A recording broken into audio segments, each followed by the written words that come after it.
सारा तेंडुलकर ही देवकन्या आहे. महेंद्र शेठ घरात. नमस्कार, आपण पाहताय न्यूज कट्टा एक्सप्रेस. चॅनलवर पहिल्यांदाच आला असाल तर चॅनलला सबस्क्राईब नक्की करा. पाहूयात आता सविस्तर बातमी. उल्वे येथे पीएनजी ज्वेलर्सच्या लाईफस्टाईल या नव्या दागिन्याच्या शोरूमचे उद्घाटन सारा तेंडुलकर यांच्या हस्ते मोठ्या उत्साहात पार पडले. यावेळी सारा तेंडुलकर यांनी दागिन्यांबद्दलच्या आपल्या भावना व्यक्त करताना सांगितले की माझी आजी बालपणी मला लहानसे सोन्याचे दागिने घ्यायची.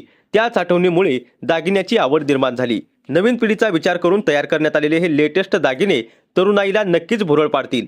लाईट स्टाईलचे उद्घाटन करताना मला विशेष आनंद होत आहे. या उद्घाटन सोहळ्याला आंतरराष्ट्रीय कामगार नेते व काँग्रेसचे रायगड जिल्हाध्यक्ष महेंद्र शेठ घरत, पनवेल महापालिकेचे माजी विरोधी पक्षनेते प्रीतम म्हात्रे यांची प्रमुख उपस्थिती होती.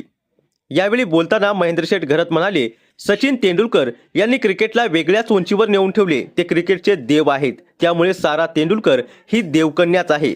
याच वेळी महेंद्र शेठ घरत यांनी सारा तेंडुलकर यांच्याशी संवाद साधत आपण नवीन वर्षाच्या शुभ मुहूर्तावर आजोबा झाल्याची गुड न्यूज दिली. त्यानंतर सारा तेंडुलकर यांनी त्यांच्या नातीसाठी एक नाजूक व आकर्षक दागिना स्वतः पसंत केला, जो महेंद्र शेठ घरत यांनी तात्काळ खरेदी केला. यावेळी प्रीतम म्हात्रे म्हणाले, सारा तेंडुलकर पहिल्यांदाच पनवेल नगरीत आली आहे. पीएनजी ज्वेलर्स हा मराठी उद्योजकांचा ब्रँड असून आम्हाला याचा सार्थ अभिमान आहे. पीएनजी ज्वेलर्सचे सौरभ गाडगीळ यांनी सांगितले की येत्या 2 वर्षात देशभरात 50 ज्वेलर्स शोरूम उघडण्यात येणार आहेत. तरुण पिढीला सोबत घेऊन उत्तम सेवा व कालानुरूप डिझाईनद्वारे ग्राहकांना आकर्षित केले जाईल.